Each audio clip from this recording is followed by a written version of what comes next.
last year has been a wild ride for everyone.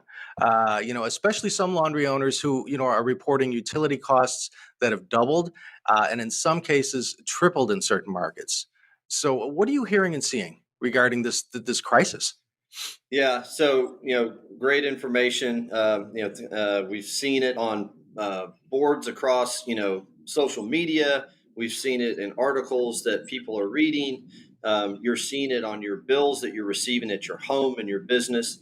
And yes, we're right in the middle of these crazy high price spikes. Some of the highest we've seen since back in late 2000, like 2008. We had some really high spikes, and then also in 2011, 2012.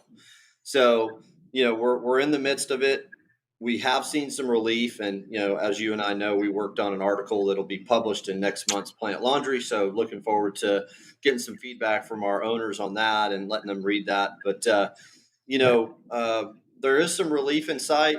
As many customers know, utilities lag a couple of months behind. So even when those highest prices hit, they may not see those for a couple of months to come. But, I think the important thing is to not panic. That's the one thing I tell all my customers. Don't panic. We're going to come up with a plan. Let's do some review. Let's take a look and kind of go from there to see what the next steps are.